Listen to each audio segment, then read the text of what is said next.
Hey everybody, thanks for joining for another episode of Sam's Device Advice. Today we're going to be talking about Google Classroom. Google Classroom is a pretty handy way to just manage your files, manage your sharing in your Google Drive. So we're going to be talking about how to create a class, looking at adding students and posts, how to actually create assignments and mark them in Google Classroom, and also start organizing. Google's added a new feature called Topics. So you can actually kind of sort through, and I've set mine up as units, which I'll see in a moment. So just as a heads up, if you hear any weird noises through this video, my neighbors are doing construction on the other side of the wall. So I apologize for that. So let's go ahead and look at my desktop and see where we are. So I've opened up my Google Chrome and I'm just on my new tab page. As always, I'm making sure that I'm signed in up the top right, making sure that my school login and account is up here. And as you can see, I didn't really talk about this in the other videos, but you can log in with multiple accounts, and you can do so by clicking on Manage People, and you can then create a new login essentially for yourself. So I have my different accounts ready to go on here, as well as a friend of mine, Kathy's account that we've used too. So we're going to get to Google Classroom. So you could type in classroom.google.com. Now, you'll see that pretty much every Google app, you could do this, whether it's drive.google.com or drawings, whatever it is. The other way, though, which most people will probably use, is the waffle. So again, you can open up your Google Apps by clicking on the waffle up there, scrolling through and finding Classroom. And you can always reorganize this page. So if you want to have Classroom a little higher up, we can go ahead and drag Classroom up on this list so it's easier to find next time. So once I'm in Classroom, the first thing I'm going to do is I'm going to make a bookmark for this guy. So I'm going to take this lock and I'm going to drag it over onto my bookmarks bar. I'm also going to right click on here, click edit, and I'm going to get rid of the name because I recognize that icon, so I prefer it that way. So as you can see, this is your Google Classroom dashboard. Right now I only have one class and it's just a demo class for you. So let's go in and we'll open this up to show kind of what it'll look like when you're finished, and then we'll go through the steps of creating one. So I'm going to click on my technology class here, and you're probably going to see some pop-ups as you go through. Google's updated this pretty recently, so they're just drawing your attention to some new features. So this is your class dashboard. So once I'm in here, you have these three tabs at the top. You have your regular settings button, your app waffle, and then your account. Under Stream is kind of like let's say a Facebook feed or your Instagram feed. It's just going to be where all the stuff that you or your students post shows up here in chronological order. So you can see I posted a whole bunch of stuff on one day to get this sample class ready. But the oldest posts will be at the bottom, and they'll add in as we go. Next you have Classwork. So Classwork is where you're going to post the assignments and the activities you want your students to do. So up at the top you see a create button, which would allow me to create assignments, quiz assignments, which will open up a Google Forms for you, and we'll look at that in another video. Just creating a quick multiple choice or true false question. You can post material, so this would be a link to a PDF or a website or whatever it might be. If you have some old posts or you're teaching multiple sections of the same class, you can reuse posts. And then topics is what we're going to look at for organizing, and you can see what they look like here.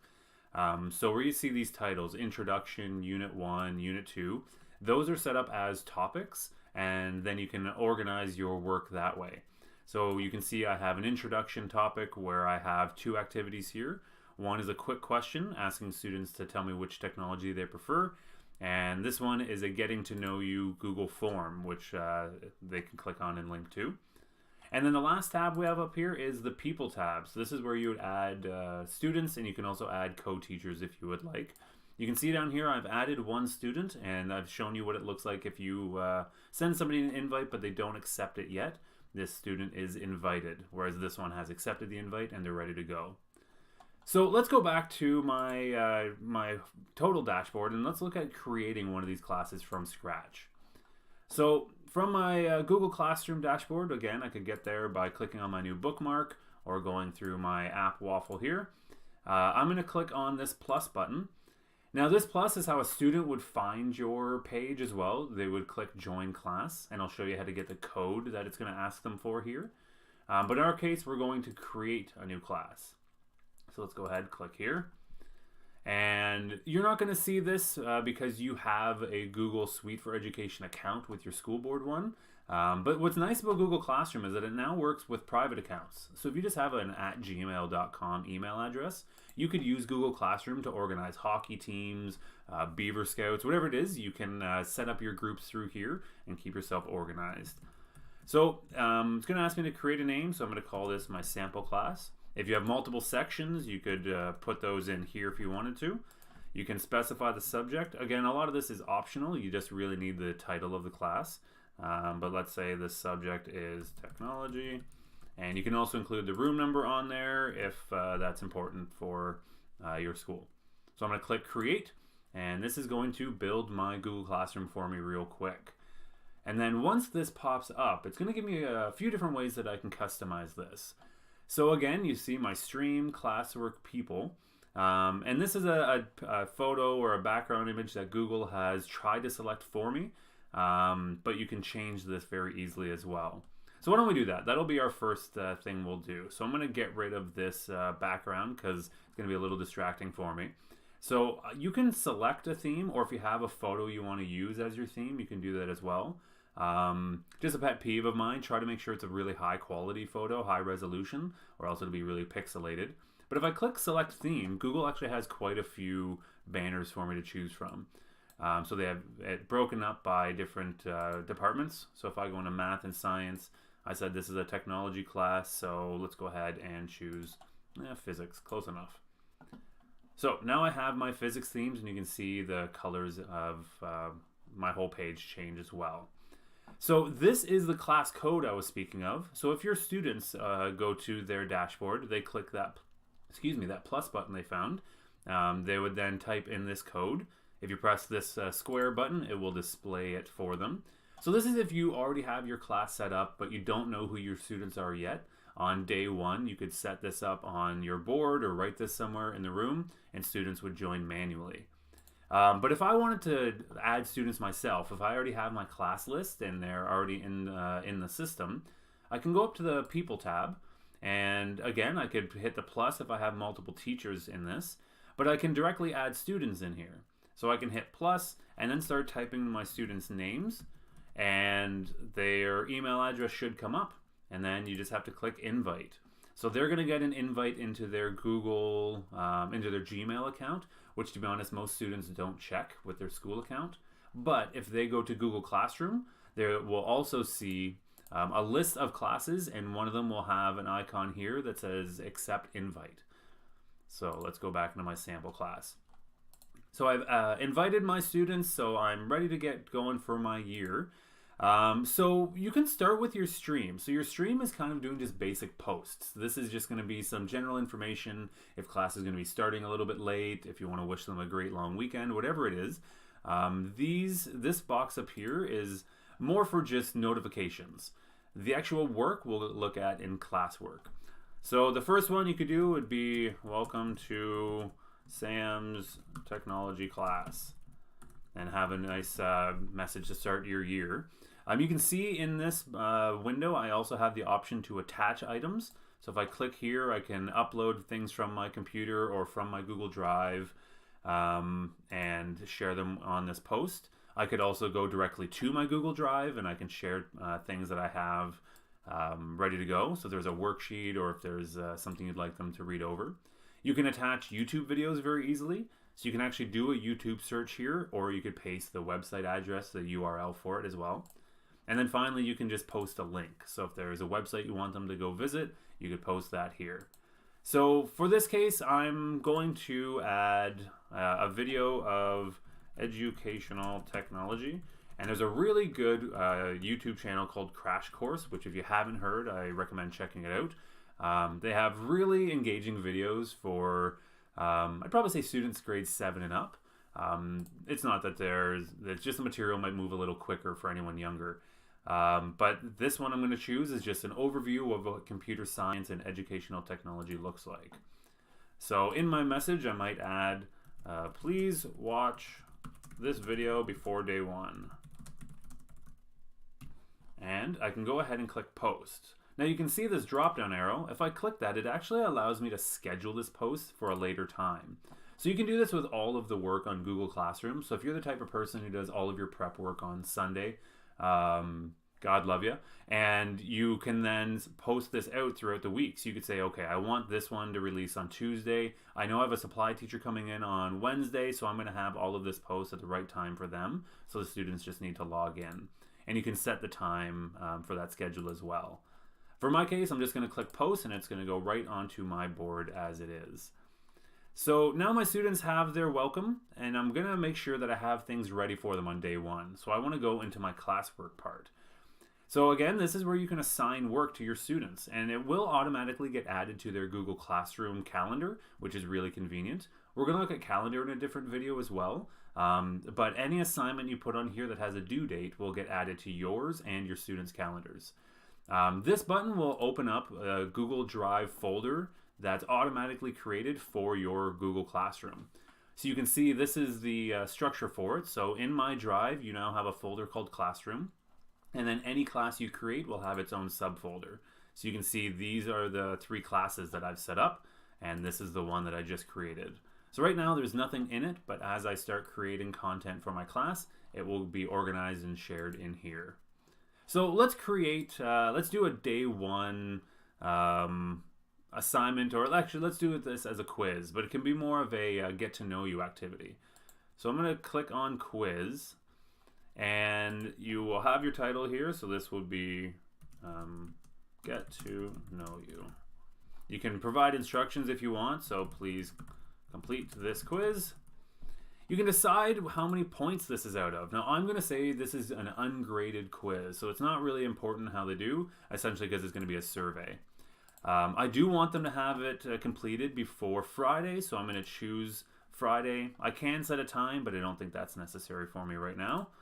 And I don't have any topics yet, so I'm going to leave it as no topic. All right, so I'm going to click assign.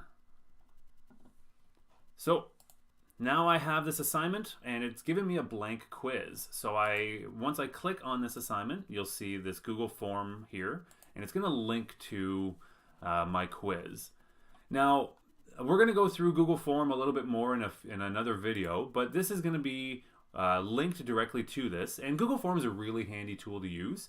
Check out the Google Forms video that you'll find on my page. But very quickly, what I'll do is I'll just make a title, get to know you.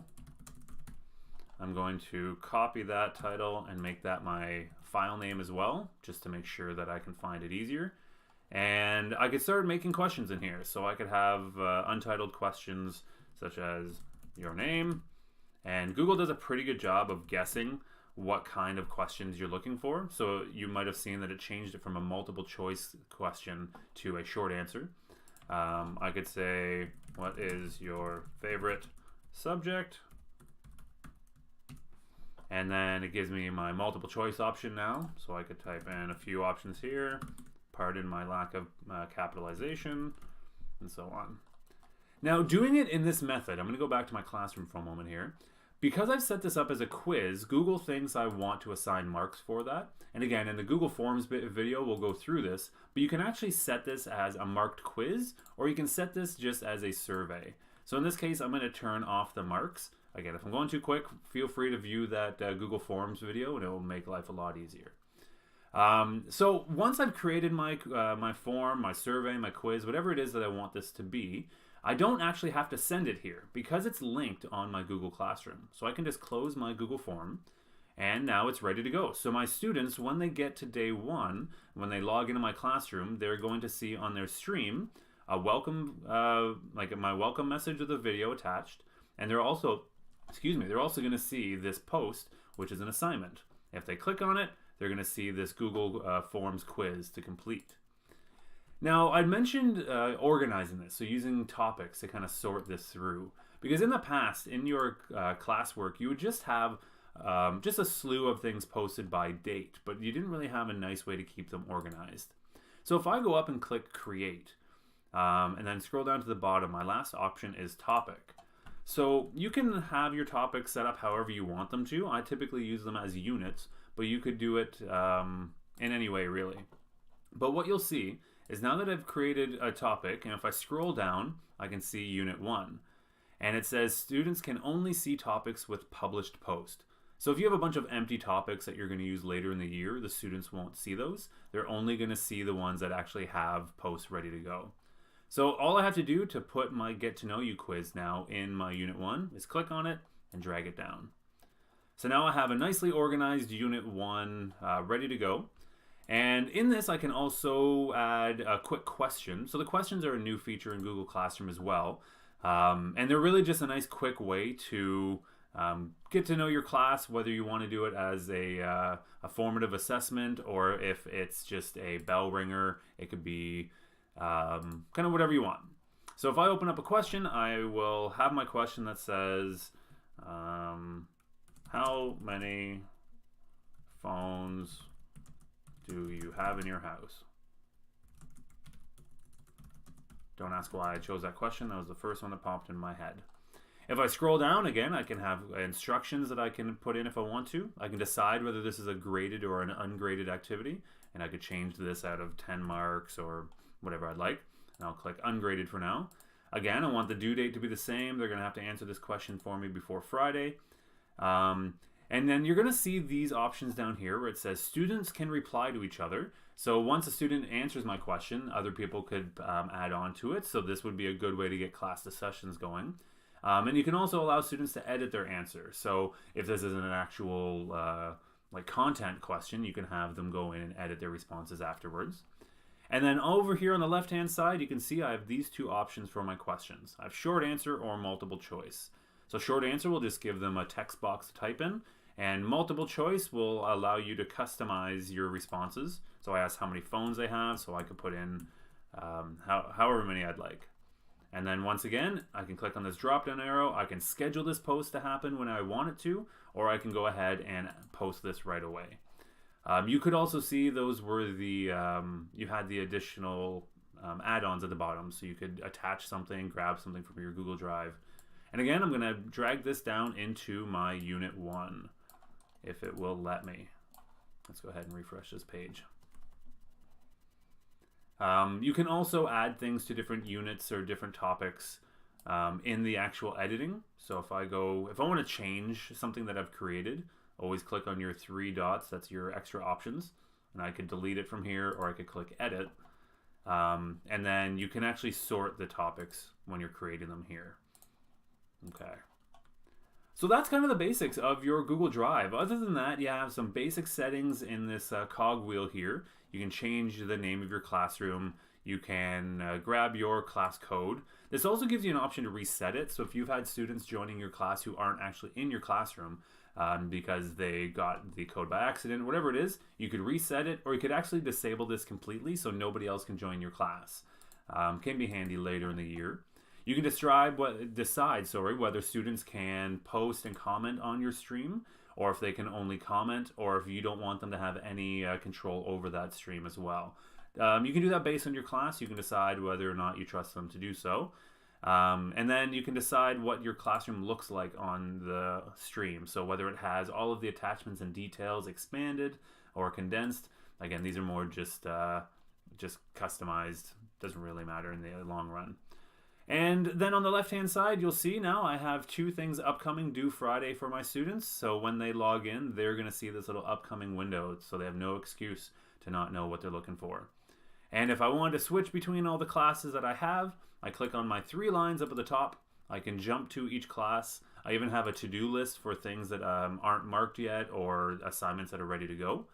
And if I want to go back, I can just click on classes and see my total list. So that's everything I have for you today. So all we've done is we've looked at creating a Google Classroom, how to add your students and posts, creating different types of assignments, and organizing by topic. I highly recommend take some time, play around with it, even with an example class, just so you can kind of get the feel of how this works and what features you have available to you. As always, if you have any questions, feel free to send me an email. It's sam@samgoving.com. And otherwise, thank you very much for joining me and have a great day. Cheers.